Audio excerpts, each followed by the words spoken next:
The best weapons will cost you Starchrom, 8,000 at that. But what if I tell you there are 3 incredible weapons for free on the map by simply doing the mystical crates in certain locations? They will be able to clear every single boss on normal and hard mode and every single silo on normal and hard mode as well. And one very cool thing before I show you these weapons, you can actually save your loadouts. In your gear menu, you're pressing H, and with R, you can save your whole preset. Don't give it a name yet, give it a name afterwards. And if you're then clicking on it with F, you essentially put on the whole equipment, every single mod, the mimetic cradle buffs, all of it. The first weapon we're talking about is the MPS 7 Div Evo. First the location and then what it does. This is the Tall Grass Inn level 35 area. And right below it at the Gaia military base in the mystical crate, you'll get the Div Evo. And the gun is a shrapnel gun. It has a 25% chance to trigger it. And if you're hitting a weak spot, you get 1 more shrapnel. But what does shrapnel even do? If you're hovering over the ability and press X, there's an explanation. Upon hitting an enemy with a bullet, deal weapon damage of 50% attack to a random unhit part. Hit him in the chest and still hit him in the head. The element type is the same as the weapons element, so it's just weapon damage, and the additional damage can crit. Fantastic, and can strike weak spots. Which means I can simply blast away at this dude and it'll just hit him everywhere. Shoot Jimothy in the head and hit even more wherever he is and just absolutely obliterate any given elite. For testing purposes, I calibrated the weapon up to +7, but I did not change the calibration attributes to anything better, so it's essentially like you would find it. And the boss we're going to be killing on hard mode is in Securement Silo Theta, the hidden one, as our testing dummy. We will melt him away with all 3 weapons, so you can make a decision which one do you like more, but I'll also tell you every single mod, attachment, and where to get these. The deviant we're using is the Wolf deviant because this one gives you 27% weapon damage to the attacked enemy. And that is actually pretty damn good. Now we're also in the hard mode version, so not the easy mode of this dungeon. Now keep in mind with this gun, you do want to hit weak spots, so you get the +1 shrapnel count to essentially hit more shrapnel pieces. Get the boss summoned, get your dog deviant out, and then aim at his little puppet down there. Oh shit, we need to swap side. Sorry. Reload. We have more bullets. And even without hitting its weak spot, we're essentially hitting the weak spot. There's 1 mag empty, so you want reload speed. And that's how quick we can meld this given boss here. Very, very beautiful shrapnel gun. Works very well against any hard mode story boss as well. The mods we're using, and they're not the best of the best, but they already do work. First, we get triggering shrapnel grants shrapnel crit rate +1%. There's also one called obliterate. The more parts the shrapnel hits, the higher the shrapnel damage each part 15%. No worries, I'll link this list for you in the description below. On our helmets, it's bonus weak spot damage for every weak spot damage hit as we're shooting the weak spot for more shrapnel damage. This gets followed by the shrapnel carnage, and that one is really interesting because shrapnel weak spot hit weight is +100%, and then the shrapnel weak spot damage is +25%. And this means that every shrapnel that hits an unhit part is more likely to go for the weak spot. The carnage drops from Silo EX1, and I recommend doing these on hard mode for the double drops of the mods. My gloves are running the crit amplifier as we're getting 10% crit rate plus and a 15% crit damage. That's insane. Alternatively, this one could be simply 15% weapon damage plus, because shrapnel gets calculated off weapon damage and more weapon damage is more weapon damage. Simple as that. That mod drops Deadsville, then Silo Sigma. Would not farm it before the hard mode because farming the level 15 one kind of feels bad. For the boots, we're rocking Covered Advance. Taking no damage within 4 seconds grants 20% melee weapon and status damage for 30 seconds. And since we're summoning the dog as our deviant for the bonus weapon damage, he's tanking and we're not taking damage to do even more damage. Covered Advance drops in Securement Silo Fee. That's the level 25 one next to Greywater Camp. And again, I would start farming this on hard mode rather than easy mode. And for the chest piece, take whatever you want. I like Rejuvenating. When HP is above 60%, a kill recovers 15% lost HP. It kind of always keeps you healthy, which would drop from Securement Silo Theta, the one we're right on, that is Blackfell, and we're right next to Blackfell. There's always 2 bosses, always 2 mods, or 4 mods per run in hard mode. For the armor, there's an interesting unique item called the Beret, which gives you Shrapnel hit part +1. So you're just getting more shrapnel hits. Awesome. The blueprint for this you get at the very beginning of the game. At the Securement Silo Sigma next to Deadsville, there's the T-Man in front of it giving you a quest, do this, beret done, easy mode. And if you have legendary armor, you would like to take the Renegade set for this one, since it stacks up your damage up to 40% and we're consistently trying to hit weak spots. Otherwise, 2 pieces of the Agent set for the weak spot damage, and 2 pieces of the Scout for even more weapon damage, with 1 piece in Heavy Duty for more maximum HP. Scout fragments are dropped in the Mayor's Market area from every single mythical crate you can find at any of these locations. Whereas the Agent set is coming from the Greywater Camp area, and we're talking about the main Mirage Monolith here, then the Rift Anchor Rippleby all the way on the right side, and also the Rift Anchor Refinery in this area. Get all these 3 mythical crates, have your Agent set. Attachments, we're using the Compensator for the maximum amount of accuracy, however you pronounce that. Accuracy needs to be as high as possible because this pushes your recoil together from the left to the right. It doesn't matter that your recoil goes up, you can pull that down. Holographic side, technically the reflex side would be better, but it costs you Stellar Planoline. I didn't want to buy that. Tactical laser and also the tactical SMG mag for the reload speed and mobility. The legendary one is not actually worth it for the 10 bullets more because I'd rather zoom faster through things. The items list where you get them. And if you're unsure, enter compensator into the map. And then, for example, that's where the hammer compensator would be, the small compensator. It all essentially lists what you have to do. Link in the description below to this one. Lastly, your Hermetic Cradle. You definitely want automatic weapon enhancement for more SMG damage, followed up by Deadly Combo after hitting a weak spot with bullet effects, bounce and shrapnel, bullet effect damage plus 25%. After killing a target with a ranged weapon, shrapnel damage plus 35%. We're going to movement speed and running stamina cost reduction. Then after using a tactical item, damage against the great ones plus 25%. Our weapon damage is plus 25% after switching or reloading the weapon, which is always good. Then reduce the cooldown of healing items and have more damage as you're having a deviant fight alongside you.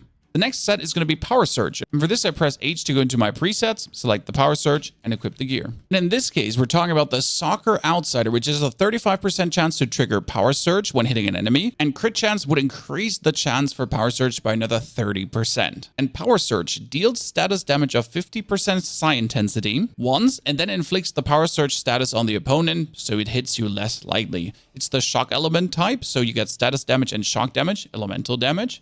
And the additional damage cannot crit, cannot strike weak spots, and will not decay with distance. So it doesn't matter how far away you actually hit Power Surge, is always the same damage. Now this blueprint you'll get in the beginning in Deathsville, if you don't have it already. There is a quest right next to the town with a Mr. Wish machine, and he'll tell you to hit once. And you'll always be stuck with a Sucker Outsider blueprint. Now I could only upgrade this gun to +6 instead of +7, but it slays regardless. And the very good thing about Power Surge is it doesn't care for weak spots, so you're just hitting the thing, you're critting, and you're power surging. You don't have to focus on any specific part of the enemy, just go away. Bomb lightning, bomb lightning, bomb lightning. Which makes this gun an absolute menace against any kind of boss. Arachnism, you know, the stupid spider where it's hard to hit weak spots, or even the first one in hard mode with the minigun. That doesn't have a weak spot in the minigun phase. Now we're going to send Timmy back to his maker. Hello, Dad. Summon your wolf. Shoot his little ballast there and absolutely just melt him away. Half HP gone. And then bam, lightning strike, lightning strike, lightning strike, lightning strike. Beautiful. I think if I had more magazine, it would be better. So that's something to look for. Generally that your mods are adding more magazine to this. The cool part, you get another unique item called the Mayfly Goggles, and it says Power Surge Trigger Count +1, but Power Surge Damage -30%. What this means is that every single Power Surge trigger counts twice. And that's very important as we're playing Thunderclap. That is the mod that gives us, after triggering 20 Power Surge, we get another Celestial Thunder from the sky for 160% psi intensity damage. And since every Power Surge trigger counts twice now, we only have to hit 10 surges. And Thunderclap would drop from the Silo EX1, which is the one on the bottom left of the map, Tall Grass Inn, and then right next to Rod and Saddle, Silo EX1. On our weapon, we're running Shock Rampage, dealing Power Surge damage, grants 5% Power Surge trigger chance, so we just essentially trigger more Power Surge, which would drop from the Shadowhound, but you could also get an incredible one, which is Power Surge status duration minus 50%, but plus 20% damage. So there's room for improvement. And since we're not interested in weak spot damage and want to crit as much as possible, we take Fateful Strike that says no weak spot damage, but 10% crit rate and 30% crit damage. We shoot wherever we want, we power surge, we hit hard. This one would be from the Silo Alpha. On our gloves, it's Crit Amplifier, another 10% crit chance with 15% crit damage. That's plus 20% crit rate already, which you will get from Silo Sigma. The boots are rocking Covered Advance for the 20% bonus weapon and status damage, as Power Surge is status damage. And we get that one from the Silo Fee. For the pants, we're running Crit Enhancement. That gives us 2% more crit rate. Alternative, you could actually go for the Dead Shot. That gives us more crit damage the more crits we do. And Dead Shot you can get from Silo Psy. On our chest is Rejuvenating again from the Silo Theta we are in. For the weapon accessoires, it's the Extended Break because we want our accuracy as high as possible. And I don't know how to pronounce accuracy correctly. Why accuracy over stability? Stability is your recoil when the gun flies up. Accuracy pushes the recoil together. And you want it to be as tight together because you can all pull your mouse down. We have the holographic sight, and it does actually tell you where to get these. But if you're struggling, just enter Tactical into the interactive map. And you have the holographic sight here, and it shows you the exact position. Link in the description below. Then we'll add the laser sight for even more accuracy and aiming speed. And lastly, not the legendary mag. That's more mag capacity and less reload speed. We'd rather have faster reload speed and more stability. Since these 8 more bullets don't really do it for us, rather socket the magazine in faster. The Mayfly goggles you can get at the Mirage Monolith, level 30. Here, the mystical crate has the fragments in it. Otherwise, I'm playing the Falcon set for the crit damage and the bonus crit rating because we want to crit as much as possible. And you can play the heavy duty gear for the 8% bonus elemental damage because we do shock damage. Falcon set pieces you're gaining in the red sand area, and that would be Mystical Crate Blackfell, then also Blackfell oil fields, and all the way to the right side, the Alternate Reality Research Lab. And heavy duty fragments are on the left side of the map of the Tall Grass Inn here at the Green Lake Hill area and also the Evergreen Vineyard. This is where you're getting the heavy duty stuff. The Mimetic Cradle here has bonus rifle damage, followed up by after hitting a weak spot bonus status damage as Power Surge's status. Then after reloading, instant damage. Power Surge and Unstable Bomber does more. Movement speed. Plus, after triggering a Power Surge damage plus 25%. So that's actually a lot of Power Surge bonus damage. More damage after reloading, reduced healing cooldown, and then bonus deviant damage. You could take the healing cooldown out for essentially more damage to bosses after using a tactical, which is quite useful. Now to the grand finale and my favorite one, the Frost Vortex. Crit hits grant 40% chance to trigger Frost Vortex. And when Frost Vortex is created, auto-reload 15% of bullets plus 1 Frost Vortex. Frost Vortex is an effect that traps enemies within 4.5 meter radius and inflicts 30% psi intensity status damage. It does frost as well. And 2 Frost Vortexes can exist at any time. Well, we have +1, so it's already 3 Frost Vortexes. Now, this gun is only updated to +4 because I didn't have more Stardust, but it'll be clear to you in a second why it is so amazing. The fun part is, again, no weak spots have to be hit, so I just shoot at the guy, and you notice the Frost Vortex triggering here like crazy. And you actually never run out of bullets because as you trigger Frost Vortex, you simply reload your gun, and it's an area effect that hits everyone. It's going to be really funny versus the boss as we just essentially can blast away our mag without ever having to reload anything. Just go away, Frost Vortex, Frost Vortex, Frost Vortex. That was definitely more than 40 bullets. And versus bosses, you're essentially just holding down your damage button. We're going to shoot his spot there, and then we're just blasting him away. Frost Vortex, let's go. Did I reload a single time? No, I didn't. And this is again with the not fully calibrated version of the gun going on. Now, if I had it further calibrated, it would have hit even harder. In this Icy Rain, you're simply getting in the bottom left of the map, Tall Grass Inn. There's the town called Rodden Saddle. On top of the building, Mystical Crate. You got it.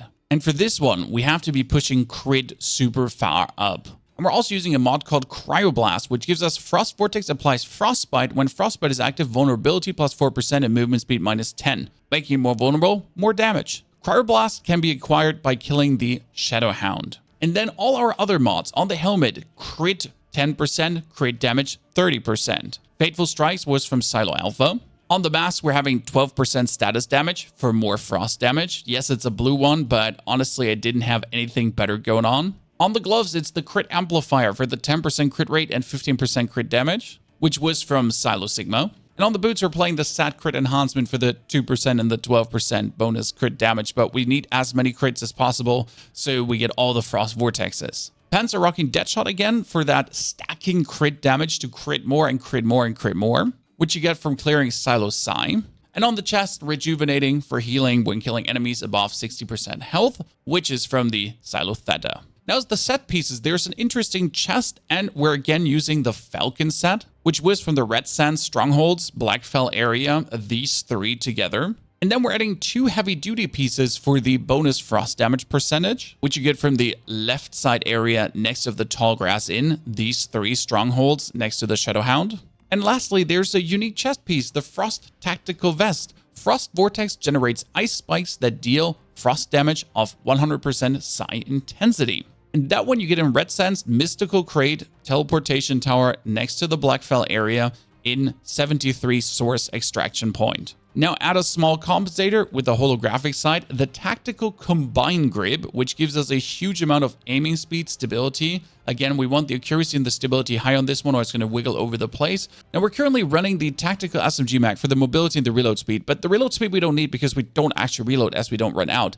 The problem is that the weighted SMG Mag reduces our stability, and again, we're not looking for more recoil. So I still take rather the bonus mobility of zooming around, then I would sacrifice my stability and mobility in this case. Mimetic Cradle for the Frost Vortex is going to be... Mimetic Cradles for the Frost Vortex is rolling damage reduction with, after hitting a weak spot, bonus status damage. Then killing an enemy with continuous damage, Frost Vortex increases continuous damage. So if you kill a minion during a boss fight, you do even more damage. We do have bonus movement speed, then more damage after using a tactical, more damage after reloading, then bonus deviant damage, and we're actually going to unequip the agility because for some reason we forgot equipping the bonus 20% SMG damage. So imagine the whole build with even more damage. Ladies and gentlemen, there's a fourth one I haven't told you about that is absolutely incredible, and that would be the Black Panther Sniper Rifle. And here's the complete build on this one, if those 3 weren't interesting for you or not enough. Enjoy, have a fantastic good day, and tell me in the comments below which one you choose.